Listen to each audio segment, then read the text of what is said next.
और वो एडवाइजेस मिलते रहते हैं कि अच्छा इस किताब को पढ़ लोगे तो ये हो जाएगा, इसके लिए ये वाले नोट्स पढ़ लो, इसके लिए ये वाले नोट्स पढ़ लो। और होता क्या है अल्टीमेटली, वो 7 blind man and the elephant story है ना, वही हो जाती है।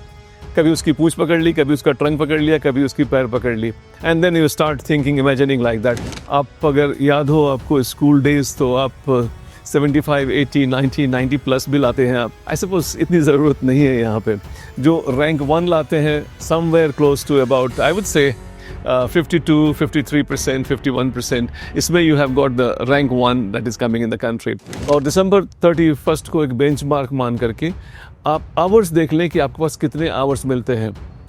और ज़रूरी नहीं है कि आप हर दिन आप 8 घंटे, 7 घंटे, 9 घंटे पढ़ें। आप एक वीक का बना लें कि मुझे इस वीक में इतना पढ़ना है। मुझे डेली थोड़े से क्वेश्चंस ले लीजिए। अब आपको ये दिमाग में सवाल आ रहा होगा कहाँ से क्वेश्चन लें। अब ये सवाल मेरे लिए कुछ ऐसा ही जैसे कि कहाँ से खून की जांच कराएं। किसी भी लैब में चले जाएं, कहीं से भी जांच कराएं, जो खून में है वो बाहर आ जाएगा। आई सपोज डायग्नोस में आप PYQ से कर लें या कोई टेस्ट सीरीज से कर लें, कहीं से भी क्वेश्चंस ले लें।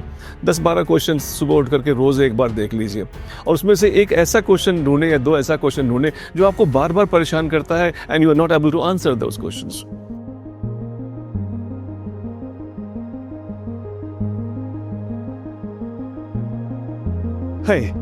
आज मैं बात करने वाला हूँ आपसे एक ऐसे विषय पर जिसमें बहुत सारे लोगों को बहुत कन्फ्यूजन रहती है। IAS की तैयारी कैसे करें।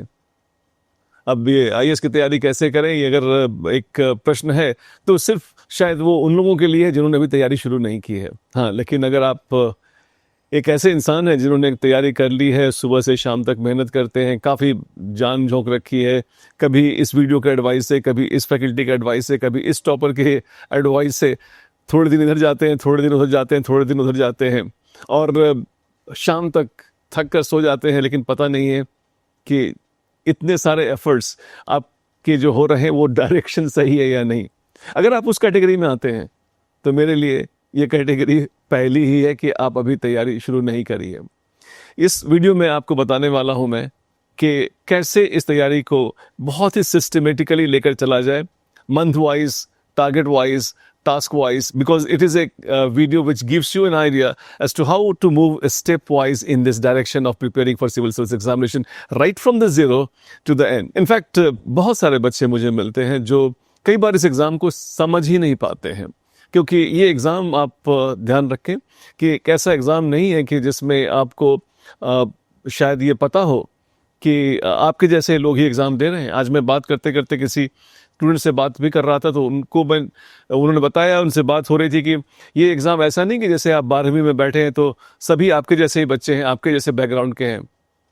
आपने मैथ ले रखा है तो सबने मैथ ले रखा है, आपने बायो ले रखा है तो सबने बायो ले रखा है, आपने ह्यूमैनिटीज़ ले रखी तो सबने ह्यूमैनिटी ले रखी। मतलब अपने जैसे लोगों से आप कम्पीट नहीं कर रहे हैं, इसमें आप कम्पीट अक्रॉस कर रहे होते हैं।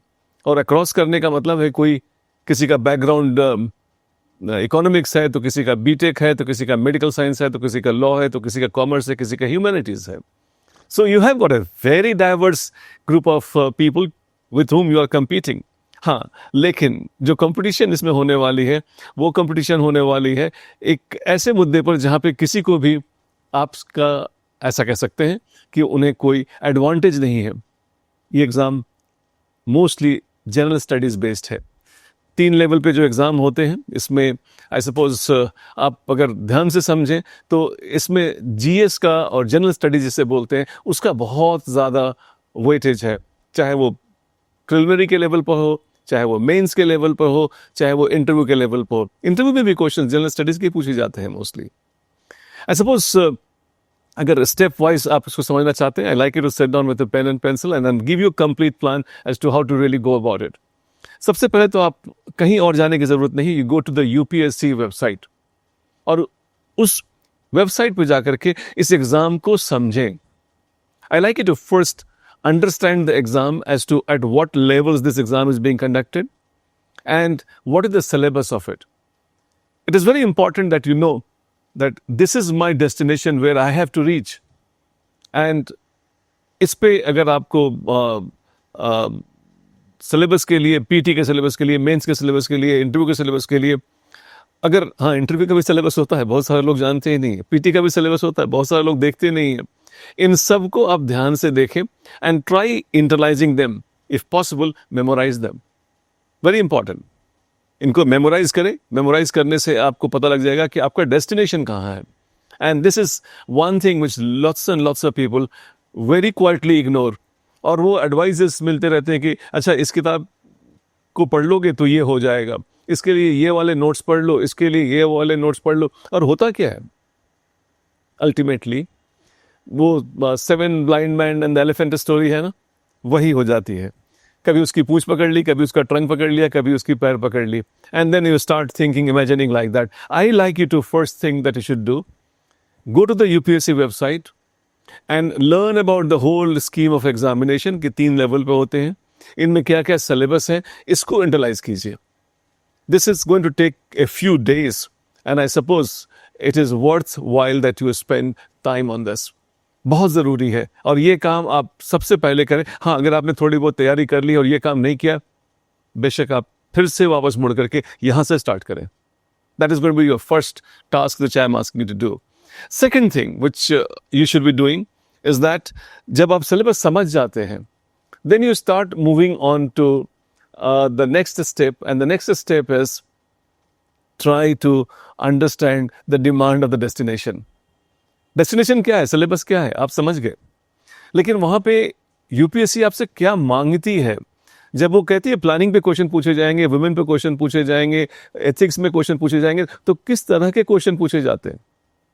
Spend time with those questions of PT also, spend times with the mains also. And इसमें अगर कुछ दिन लग जाते हैं, कुछ वीक भी लग जाते हैं, लगने दो, ये क्वेश्चन सॉल्व नहीं होंगे, सॉल्व करना भी नहीं है।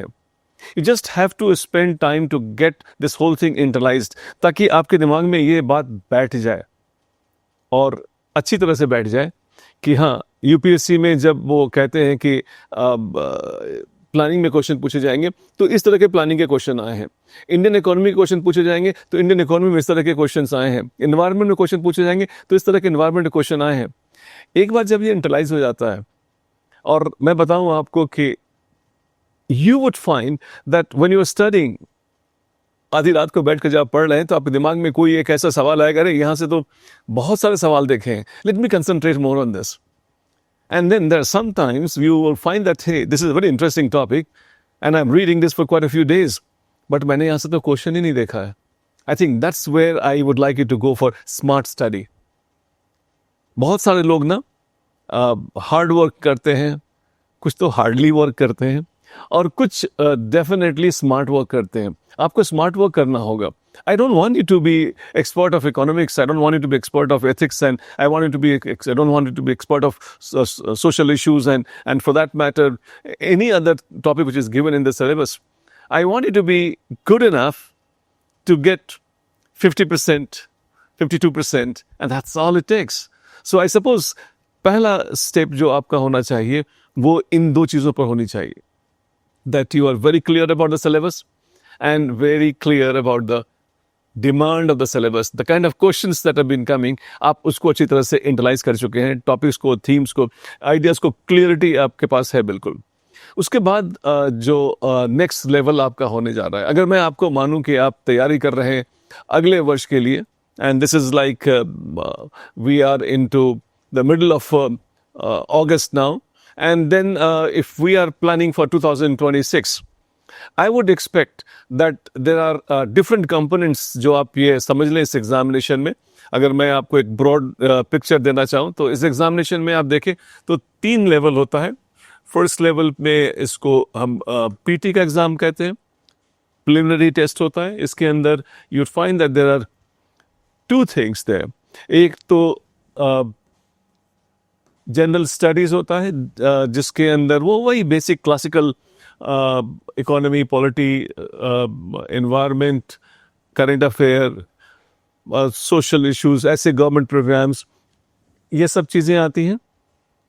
और दूसरा आता है इसका जीएस पेपर 2 जिसको कहते हैं, या फिर सीसैट पॉपुलरली कहते हैं, जिसके अंदर आपको numeracy, decision making, reasoning, comprehension, ऐसे कुछ डीएम आदि के क्वेश्चंस आते हैं।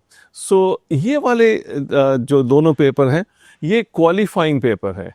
आई सपोज ये आपके दिमाग में बहुत क्लियरिटी आ जाए। मैं जस्ट 2 मिनट लूंगा, आपको ज़्यादा समय नहीं लूंगा। I just run you through that so that those people who are planning to give this examination, they have an absolute clarity as to what they have lined up for them. यहाँ के बाद जो second level आता है जिसको हम mains exams कहते हैं। मेंस एग्जामिनेशन के अंदर जो सबसे पहली चीज़ आती है, एंड आई थिंक वो आप देखें, लैंग्वेज का एक पेपर आता है। लैंग्वेज के पेपर में एक आपकी इंग्लिश होती है और एक और कोई भी लैंग्वेज जो इंडियन लैंग्वेज में से आप ले सकते हैं, चाहे आप हिंदी ले लें, तमिल ले लें, तेलुगु ले लें, या कोई भी 8 शेड्यूल की जो लैंग्वेज है उनमें से एक पेपर लेना होता है। और ये भी आपका एग्ज़ाम क्वालिफाइंग होता है। यहाँ तक आपके एग्ज़ाम स्कोरिंग शुरू नहीं हुए हैं। अब एग्ज़ाम शुरू होने के लिए जो सबसे पहली चीज़ आती है वो मैं ले लेता हूँ यहाँ पर ऑप्शनल। ऑप्शनल की अगर बात करें तो यूपीएससी ने, अगर आप सिलेबस देखेंगे ही आज इसको सुनने के बाद, तो आप देखेंगे यूपीएससी ने बहुत लंबी चौड़ी लिस्ट दे रखी है ऑप्शनल्स की, और उसमें से कोई सा भी ऑप्शनल आप चूज़ कर सकते हैं। आप ले सकते हैं जिसको आपने ग्रेजुएशन में पढ़ा है वो ले सकते हैं, लेकिन आपके ग्रेजुएशन का, इसे फर्ज कर लिए आपने कंप्यूटर साइंस में कर रखा है बीटेक, लेकिन वो ऑप्शनल नहीं है तो वो नहीं ले सकते हैं। या आपने ले रखा है सिविल इंजीनियरिंग पढ़ रखी है लेकिन सिविल इंजीनियरिंग आपको पसंद नहीं है तो आप उसकी जगह पर कोई और ले सकते हैं। कोई एक ऑप्शनल आप डिसाइड कर लें। और लॉन्ग लिस्ट है, बहुत सारे पॉपुलर ऑप्शनल जिसमें शॉर्ट सिंक इन टाइम होता है, जल्दी समझ में आ जाता है लोगों को, जैसे सोशियोलॉजी है, ज्योग्राफी है, हिस्ट्री है, एंथ्रोपोलॉजी है, political science and international relations है, पब्लिक एडमिनिस्ट्रेशन, ऐसे बहुत लंबी चौड़ी लिस्ट है। उनमें से कोई सा भी जिससे आप एक्साइट होते हैं पढ़ करके, उसको आपको अच्छा लगता है पढ़ना, यू कैन टेक वन। और ये 500 मार्क्स का, किसी और वीडियो में मैं आपको बताऊंगा कैसे ऑप्शनल सेलेक्ट करते हैं। बट अगर आपको कोई दिक्कत हो, definitely you can always send us your comment and send us your queries. I will be very happy to get back to you and then answer that. तो यहाँ पे आप देखें ये 500 मार्क्स का है। इसमें डेफिनेटली 2 पेपर होते हैं 250 मार्क्स के। And then after that the next one that we have got here is general studies. General studies की मैं बार बार बात करता रहता हूँ, दैट इज द कोर। चाहे वो लोग अलग अलग जगह से आ रहे हो, अलग अलग ग्रेजुएशन से आ रहे हो, अलग अलग स्ट्रीम से आ रहे हो, irrespective, you would find that GS is a great leveller. और ये 1000 मार्क्स का है और इसके अंदर 1 2 3 4 पेपर्स आते हैं। पेपर 1 मोटे तौर पर अगर मैं बताऊं, paper 2, paper 3 and paper 4। Paper 1 के अंदर आपको basically you would find that social issues आ जाते हैं, ज्योग्राफी के क्वेश्चंस आ जाते हैं, थोड़ी हिस्ट्री एंड कल्चर के क्वेश्चन आ जाते हैं। यहाँ पर international relations and polity and administration के क्वेश्चंस आ जाते हैं।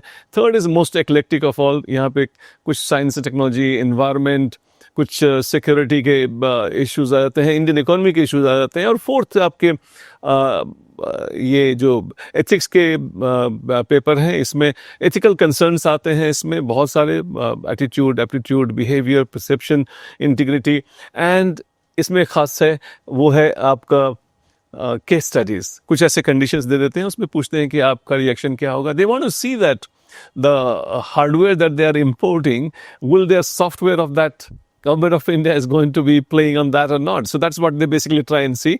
आपकी केस स्टडी से आपका टेस्ट करते हैं। तो टोटल 1000 मार्क्स है। नीडलेस टू से दैट आपके जितने भी इम्पोर्टेंस है ऑप्शनल के, उसका डबल इम्पोर्टेंस है आपके जनरल स्टडीज की। आपको मैं पूरी बारीकी से सारी चीज़ें बताने वाला हूँ, ध्यान से सुने आप इसको। एंड उसके बाद एक आता है पेपर एस्से का। इससे तो आपने लाइफ में बहुत सारे लिख रखे हैं, शायद इससे की दिक्कत आपको होनी नहीं चाहिए, लेकिन बताऊं आपके जो टॉपिक्स आते हैं वो बड़े अलग होते हैं। Now we don't get the topics like we have been getting in our schools, like my best friend, happy Diwali and topics of such nature. They don't have postman और ऐसे टॉपिक्स नहीं आते हैं। The topics are very different and that is the reason I ask you to look at those PYQs, previous years questions को ज़रूर देखें आप। And then इसमें आप देखेंगे देर आर 250 मार्क्स का एस्से होता है। इसके अंदर भी 2 एस्से लिखने होते हैं, 150 मार्क्स, 150 मार्क्स के।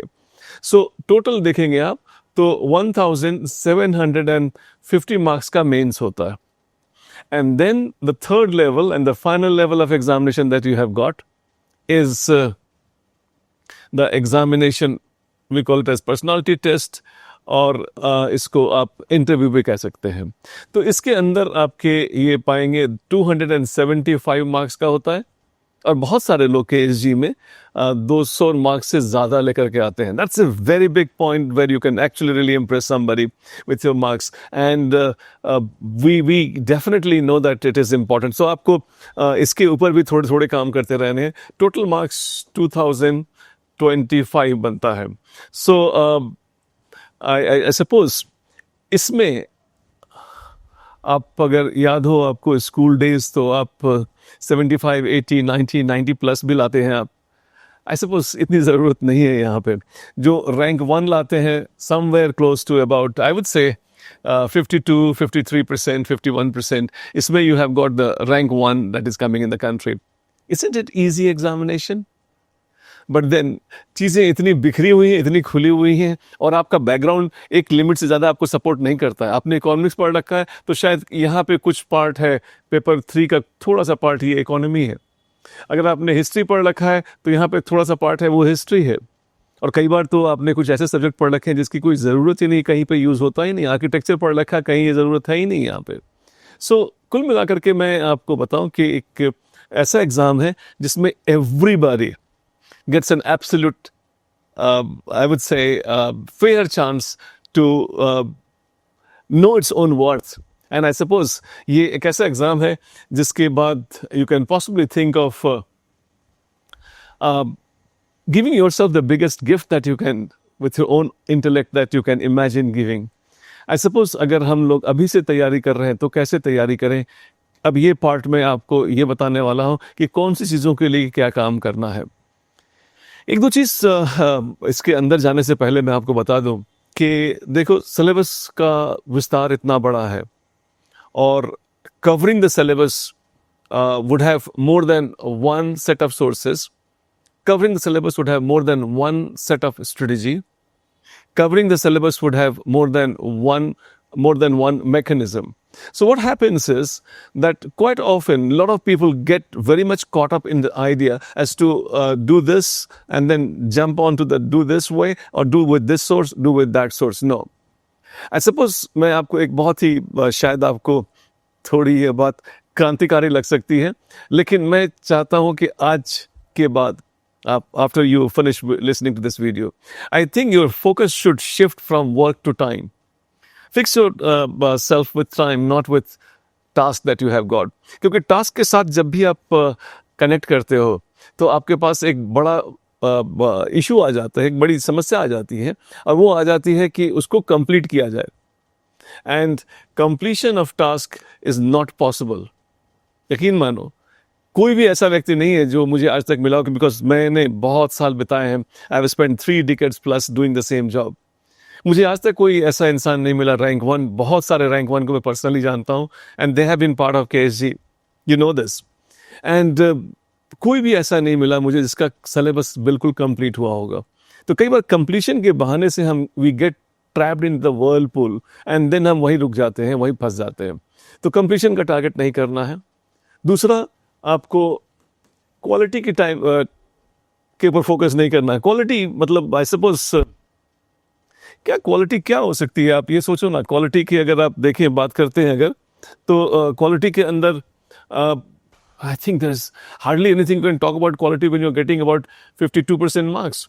52% मार्क्स को कोई क्वालिटी थोड़ी कह सकते हैं आप. So never target quality. Quality is a by product of quantity in civil service examination. खूब सारे आंसर लिखोगे तो अच्छे आंसर लिखने लगोगे. And that's my promise. That's my promise. आप करके देखो इसको. And the third thing that you, if you have focus on task, the third problem that you have got is that you start looking for satisfaction. Stay unsatisfied. Stay inferior quality. Stay, I suppose, incomplete. And put those 3 letters after your name. I think that is more important. IAS, IPS, IFS, IRS, whatever you want, you can put those. This is one examination which will give you such a host of long list of services. एक exam से इतने सारे services मिलते हैं आपको. There's no other exam which offers such a wide range of high level entry. This is what is special about it. And I think I would like to tell you that आज के बाद जब task पे focus नहीं करें तो focus कहाँ करें? I would like you to focus primarily on time.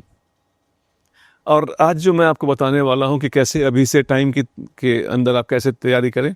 I suppose I would like you to basically focus on time and time के सहारे अपनी एफिशिएंसी को बढ़ाएं. हमारी एफिशिएंसी नहीं होती है कई बार. नहीं होने का बड़ा कारण यह है कि हम लेजरली काम पे अपने आप को कंप्लीटली कमिट कर देते हैं. जब काम पे कंप्लीटली कमिट कर देंगे तो काम अच्छा होगा नहीं होगा, सेटिस्फैक्शन होगा नहीं होगा, क्वालिटी होगी नहीं होगी, कंप्लीट होगा नहीं होगा, irrespective. I suppose you fix up कि ये काम मुझे अगले 17 मिनट में करने हैं, 12 मिनट में करने हैं. टूटे हुए टाइम दे सकते हो. एक पेज को ही आप बोलो कि मुझे ये पढ़ना है अगले 5 मिनट के अंदर या 7 मिनट के अंदर. 5 मिनट में ख़त्म नहीं होता, पेज पलट दो. आई प्रॉमिस, चाहे वो 30% हुआ हो, अगले पेज के लिए भी आपने अगर 8 मिनट लगा रखे हैं, उसमें आपका 1% ज़्यादा कंसंट्रेशन रहेगा. और 1% ज़्यादा concentration, I suppose that is a massive achievement that you have to credit. And isn't it impressive? एक पेज में ही आपका 1% बढ़ गया एफिशिएंसी. क्योंकि आपके बाद कि होता क्या है कि चूंकि आपने एक बुक ले रखी है, उस बुक को पढ़ रहे हैं, वहीं पे पूरा आपने कंसंट्रेट कर रखा है और ये बुक आपकी है, कहीं जा नहीं रही है. Your monkey mind starts flying. बीच बीच में आपको लगता है कि हाँ ये थोड़ा सा पढ़ा, वहाँ से कहीं और चले गए, थोड़े और पढ़े, कहीं और चले गए. बिकॉज आप कोई टाइम की बंदिश नहीं है. आज चूंकि आप शुरू में आप मुझसे मिल रहे हैं, अभी मैं बता रहा हूँ आपको कि तैयारी शुरू कर रहे हैं, तो start shifting from task to time and you will see that your efficiency is improving drastically. क्योंकि आप बेचैन रहेंगे, आपको ख़त्म करना है, ये करना है, नहीं करना है तो पेज पलट दें. And never worry about the quality, never worry about satisfaction, never worry about completion. I am sure you will be achieving more. और ऐसे ही मैं चाहूँगा, अगर आप if you are giving this examination next year, I would rather like to request कि आप December 31st को एक benchmark माने. और December 31st को एक benchmark मान करके आप आवर्स देख लें कि आपके पास कितने आवर्स मिलते हैं. और ज़रूरी नहीं है कि आप हर दिन आप 8 घंटे, 7 घंटे, 9 घंटे पढ़ें. आप एक वीक का बना लें कि मुझे इस वीक में इतना पढ़ना है. मुझे इस वीक में फ़र्ज़ कर लीजिए कि I suppose I have to read 40 hours, 45 hours और 50 आवर्स, जो भी आपने बना रखा है. और उस 40-45 आवर्स का आपके पास अकाउंट होना चाहिए. आपके पास एक कमिटमेंट होना चाहिए कि इस हाफ एन आवर में मैंने ये सीखा, इस हाफ एन आवर में ये सीखा, इस हाफ एन आवर में ये सीखा. हाफ एन आवर के स्लॉट्स लगाते जाएं ना. एंड आई प्रॉमिस दैट अगर आप ऐसे हाफ एन आवर के सारे स्लॉट्स लगाते हुए आप पढ़ाई कर रहे हैं, and every half an hour you are learning one thing which will not forget till the examination, I am sure you would be able to achieve much. So उसमें आप लगा दें, इससे फ़र्ज़ कर लीजिए कि आपके पास 40 आवर्स का आपने लगा रखा है. आप उसमें दे सकते हैं कि मैंने 31 दिसंबर तक फ़र्ज़ कर लीजिए कि मैंने 150 घंटे या 200 घंटे दे रखे हैं अपने ऑप्शनल को. एंड वैसे ही आपने बना लिया कि 300 घंटे दे रखे हैं मैंने अपने जनरल स्टडीज़ को. 50 घंटे, 40 घंटे दे रखे हैं अपने पीटी को. Try moving into the time zone. Try moving into the time format. And उसमें उस अप्रोच के साथ अगर आप देखते हैं, पढ़ते हैं, I am sure you are better equipped. So आज के बाद instead of tasking yourself, time yourself. And that is a very important tool which I am giving you. एक और चीज़ मैं बताना चाहूँगा, और ये बहुत ही खूबसूरत चीज़ है ना, बहुत ज़रूरी भी है. कई बार हम लोग ना पढ़ाई कर रहे होते हैं, we are learning things and we are continuously acquiring facts and information. When you are learning and continuously acquiring information, we are doing reverse of our expectation. थोड़ा अजीब लगा सुनने में, but that's the truth. अजीब मैं इसलिए बोल रहा हूँ कि कई बार जब आप पढ़ रहे होते हैं तो you are always continuously acquiring information. And when I say acquiring information, आपके माइंड में ये information पैक हो रहा है. और आप खुश भी हैं कि बहुत सारी चीज़ें मैंने याद कर ली हैं, बहुत सारी चीज़ें मैंने रिवाइज भी कर लिया, और जिन्होंने भी बताया रखा था मुझे उन सब लोगों के एडवाइसेस मैंने मान लिए। बट ध्यान रहे, एग्ज़ाम तो उल्टी प्रक्रिया है। उल्टी प्रक्रिया, रिवर्स प्रोसेस, एग्ज़ाम में तो निकालना पड़ता है दिमाग से, और उसकी ट्रेनिंग आप देते नहीं हैं। तो कई बार there is a disconnect in our approach. Approach is like is a student where we are kind of packing in your mind facts, while the examination is an absolutely reverse process of pulling facts out of your mind. Unless you train yourself for these white arrows, how do you think that you will perform an examination? तो मैं आपसे आज एक शुरू में ही, अगर आप तैयारी शुरू कर रहे हैं, आपको मैं आगाह करना चाहता हूँ. I want you to underline this point, that every single day you are going to spend some time as examinee. देखो, परीक्षा पास करनी है तो थोड़ी देर परीक्षार्थी बनकर जियो ना आप. क्यों आप सिर्फ विद्यार्थी बने रहते हो? क्यों आप सिर्फ इंफॉर्मेशन अक्वायर करने में लगे रहते हो? It is very vital that you retrieve information from your mind. आधे घंटे पढ़ाई करने के बाद आप अपने आप से पूछो कि इसमें मुझे क्या याद रहा जो एग्जाम तक नहीं भूलूंगी. अगर ऐसा कुछ भी नहीं आता है तो काटा मारो ना उस आधे घंटे पे. Get back to your books again. Spend next half an hour and don't count that as part of your study plan or a study that you may have done. So it is important that 31 दिसंबर तक का ही time table लगाओ, उसमें hours लिखो, और उस hours में optional को time दो, जीएस को टाइम दो. फिर उसके बाद जब जनवरी आएगा, जनवरी के बाद फिर आपको उसके जो पीटी के मोड को थोड़ा ऑन करना पड़ेगा. And I would like you to basically start giving time to that, but I will come back to this later. But let me just add one more thing, कि जब तक आप तैयारी कर रहे हैं, आई सपोज एग्जामिनी के लिए दो चीज़ें इंपॉर्टेंट हैं, और मैं यही आपको बताना चाहता हूँ. फिर उसके बाद मैं आगे लेकर चलता हूँ कि अगले साल हम कैसे तैयारी करेंगे, उसमें क्या क्या चीज़ें आनी चाहिए. एग्जामिनी जब है आप तो रिट्रीव कर रहे हैं, तो आप एक कंटेंट को रिट्रीव कर रहे हैं. जाहिर सी बात है, क्योंकि क्वेश्चन पूछा गया है तो उसके जवाब के लिए आपको कंटेंट चाहिए. बट दूसरी चीज़ है जो कि काफ़ी इग्नोर्ड है, वो है स्किल ऑफ एक्सप्रेशन. बहुत सारी चीज़ें हमारे पास होती हैं, लेकिन हमें पता नहीं होता कि उनको कैसे इस्तेमाल किया जाए, और चूंकि हमें पता नहीं होता कैसे इस्तेमाल किया जाए तो चीज़ होते हुए भी काम नहीं आती है. So I like you to start working on this skill, because एक क्वेश्चन को देखते ही ना आपके दिमाग में असंख्य न्यूरॉन्स का ब्लास्ट होता है, and you do not know how to really allow them to pass through a micro tip of a pen. कई बार तो क्वेश्चन भी समझ में नहीं आते आपको, क्योंकि यूपीएससी के क्वेश्चन बहुत बारीक होते हैं. कभी किसी और स्तर पर बात करेंगे हम इसके बारे में. बट अभी मैं आपको ये बताना चाह रहा हूं कि you have to train your mind that it is able to produce facts, it is able to give information, and that basically is expressing on the paper. And then when you express, somebody understands it also. क्योंकि कई बार ये चीज़ हम भूल जाते हैं कि हमें लिखने के मार्क्स नहीं मिलते हैं, हमें मार्क्स मिलते हैं जवाब देने के, और लिखने में और जवाब देने में फ़र्क होता है. And I would like you to be very sensitive about this, कि लिखना और जवाब देना एक चीज़ नहीं होता है. एंड देन जब तक ये चीज़ इंटरलाइज नहीं होती है, आई सपोज स्किल पे काम करते रहें. Skill is very very important. अब ये स्किल एक दिन में तो ठीक होनी नहीं है, तो डेली थोड़ी बहुत आप लिखें, डेली किसी से इवेलुएट कराएं, और इवेलुएट करने वाले इंसान को ये देख लें कि that person is of that calibre who can possibly assess yourself and give you remarks which is of something which is value adding to your preparation that we have got. So it is one exercise that I would like you to do. हमेशा reconfirm करो कि जो आपने लिखा था लोगों को वही समझ में आया या कुछ और समझ में आ गया. And I think that is one aspect that I would like to tell you. So ध्यान रहे कि आप स्टूडेंट तो बने रहें, बट स्टूडेंट बनने के साथ साथ आप एग्जामिनी भी बने, क्योंकि आपकी परीक्षा होने वाली है और आप एक बेहतर परीक्षार्थी हैं, तो आपका जो सिलेक्शन है वो ज़्यादा श्योर हो जाता है.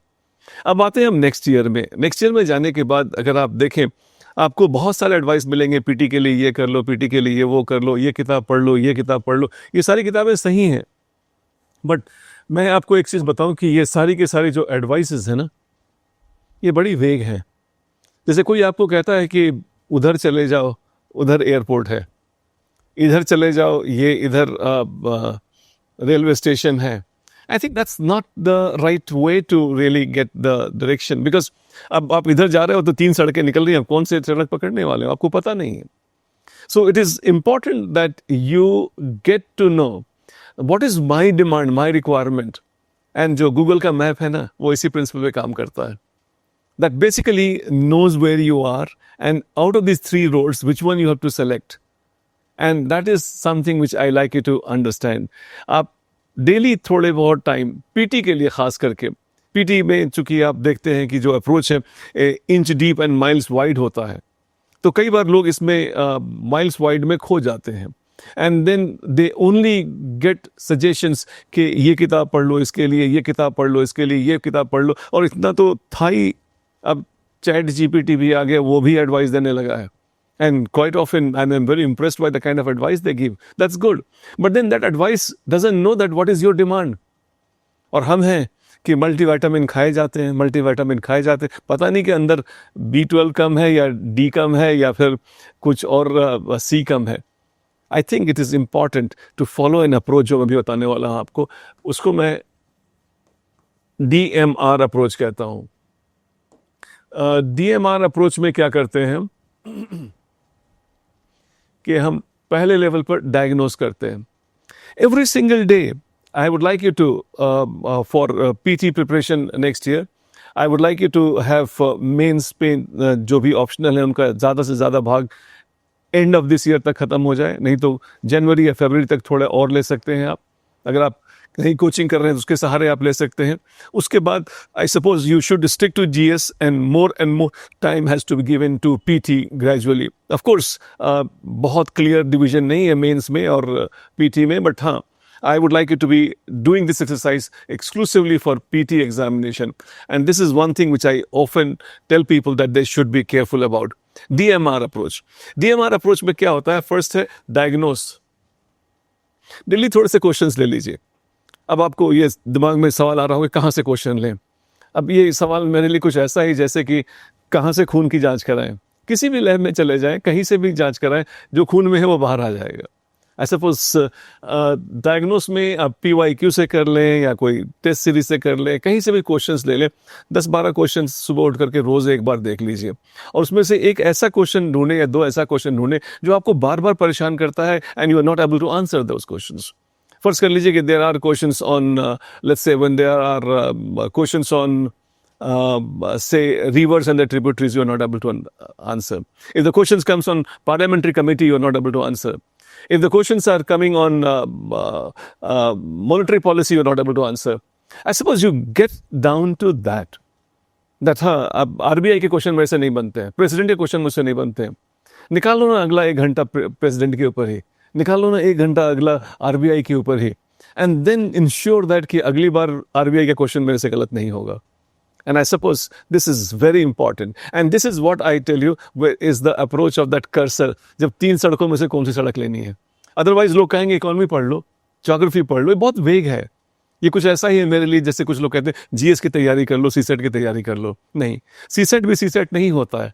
सीसेट कम्प्रिहेंशन भी होता है, डीएम भी हो सकता है, और उसके अंदर न्यूमरेसी भी है, और पता नहीं और कितने सबसेट्स हैं. You have to identify what is my weak area. And एक बार जो वीक एरिया आपको पता लग जाता है, डायग्नोस हो जाता है, then I would say that उसको रट लो. और एक चीज़ और बता दूं कि इस मेमोराइजेशन से आप पाएंगे कि थोड़े दिनों में आप भूलने लगेंगे. That's very natural.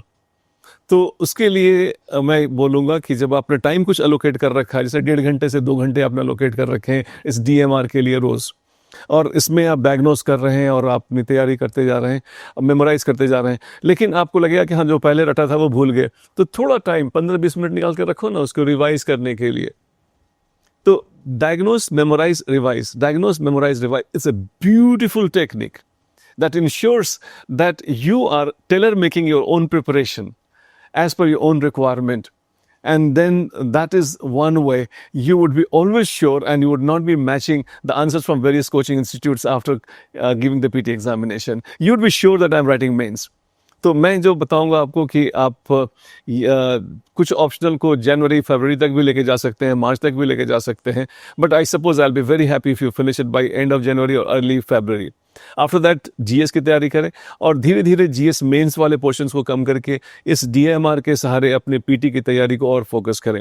And then I suppose you should keep your optional separately, and फिर उसके बाद जैसे ही पीटी का एग्जाम खत्म होता है, after giving a break of a few hours, not a day, few hours, next day से आप रिजल्ट निकलने तक एक बार ऑप्शनल को फिर निकाल करके फिर से कुछ 100 घंटे उसमें आप डाल दीजिए।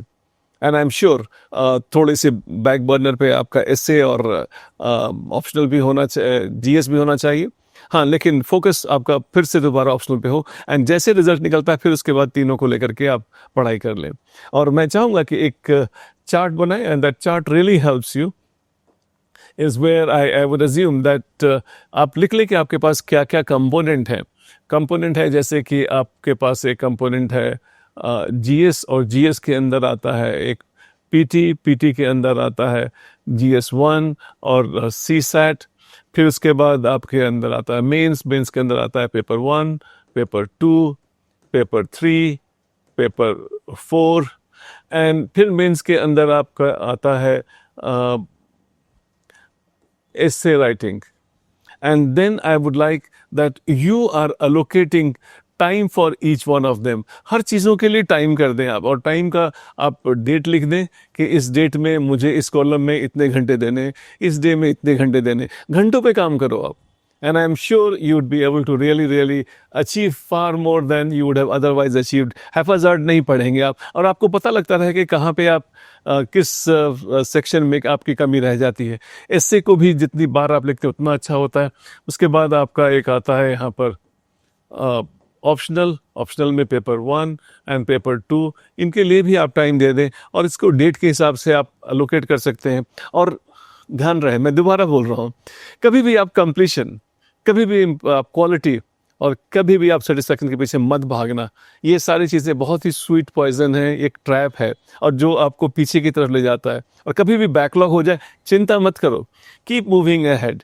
आज मैं आपको जाते जाते एक टेक्निक बताऊंगा बैकलॉग को क्लियर करने का। बैकलॉग को क्लियर करने का सबसे अच्छा तरीका है कि बैकलॉग को कभी क्लियर नहीं करो, क्योंकि मोमेंट आप बैकलॉग क्लियर करने लगते हैं, एक स्पेस खाली होता है, and you start making new backlogs, and that is a serious problem that you have got. So it is very important that you have to concentrate that मेरा कोई बैकलॉग नहीं बने। इसके लिए जो पिछला बैकलॉग था उसको कभी क्लियर मत करो। जब क्लियर नहीं करोगे तो आगे बैकलॉग बनाने की आपके अंदर इंक्लिनेशन नहीं आएगी। आई सपोज मैं चाहूँगा कि ये जो चार्ट है इसको आप अपने हिसाब से बना सकते हो। Just first list all the components that you are required to be doing, कौन कौन से काम करने हैं और उनके लिए कितने कितने घंटे हैं। अगर घंटों को आपने अलोकेट कर रखा है, आई सपोज आप हमेशा कंट्रोल में रहोगे कि how your progress is going, how you are moving towards your task, and then I am sure you will achieve far more than you would have otherwise achieved. I hope इस video में जो मैंने आपको बताया उसमें मैंने आपको बताया कि आप first of all you get yourself acquainted with the nature of examination, nature of the questions which is being asked. Then after that you get into deeper and then start organizing your time. And when you're organizing your time, you would be in a position to really understand how the whole thing is placed with you. And then आपको एक जो जाते जाते मैं खास चीज़ बोलने जा रहा हूँ, you absolutely don't have an option about yourself. Keep yourself positively charged, and because all that you're going to achieve in your life is from your own self, and you are beautiful. All of you are worth gold. Quite often हम नहीं मानते हैं अपनी values को, जिसकी वजह से कई बार समस्या आ जाती है। You all have the potential of achieving. I have spent enough time and I have seen so many people who have been basically living in a prison of their own invisible bars that they have. कि मेरे से ये नहीं हो सकता है, मुझसे ये नहीं हो सकता है। Challenge yourself. Break all those bars. They're all mental bars. You're not less than anybody else. And then in this examination, UPSC gives you an absolute fresh chance to write your future career for next 30-35 years. It's an absolutely amazing journey. इस journey में आप आते हैं, इसमें इतना कुछ सीखने को मिलेगा। I can promise you one thing, that the time that you spend for next year and half, that you spend in preparation, there is no other occasion in life when you would learn so much in such a short time. Preparing for this examination itself is an amazing experience, and I'm sure all of you will ultimately be benefited and much wiser person through this entire process of this giving this examination and clearing it and putting those 3 letters after your name. Thank you for watching, and it has been slightly longish video, but I have enjoyed talking to you. All the best. Write your comments if you have got anything, any particular question that you have in mind. I'll be very happy to go back and have them addressed. My best wishes.